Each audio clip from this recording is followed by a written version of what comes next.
Hello and welcome back to the Miguel Smith Writing Channel. I am your host, Miguel Smith. Thanks for stopping by to watch the video on Pepper Redflower. This week I want to highlight Captain Vekk, Knight of Gatheria. Yes, his first name is Vekk. It doesn't come up much in the books. Most people just call him Vekk. Try not to think about it too much. Anyway, Captain Vekk is a strange tale to tell and one of my odder creations I've come up with over the years.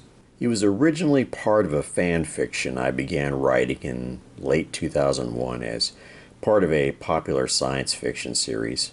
Or at least the popular science fiction series according to my own little headcanon. I never got past the second draft of the first manuscript and had stopped writing the character a year later. Even though fan fiction boards existed at the time, I didn't really feel like posting the manuscript in the condition it was in. Oh well. So what were some of the inspirations of Captain Vekk? Well, those apart from the mythology of the source material, that is. I'll start off with the Mad Max series.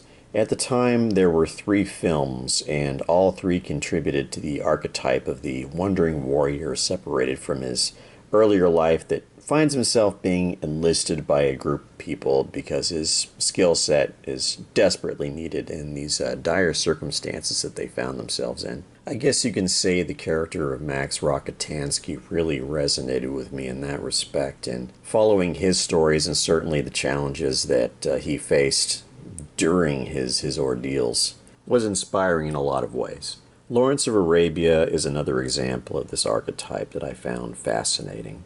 It was one of the few films at the time I didn't mind watching in letterbox format when I rented it on VHS. It told the story of a British officer thrust into the drama of the First World War and finds himself fighting with local tribes against the Ottoman Empire. Great film and spectacular cinematography. As far as Vekk himself, he kind of floated around in the back of my mind for years after that, but I never really did anything with him for 20 years until it came down to outlining Shadows over Southgate. Like a lot of my older characters from other lores, he just seemed to fit what sort of guy I needed for some of the adventures that I had in mind. Of course, that would mean taking him from a science fiction setting and inserting him into a fantasy one. The adaptation wasn't such a chore, it turned out. I've really liked the result, and consequently, it's been very fun to write. So I want to thank you all for stopping by and hearing a little bit about the influences of Captain Vekk.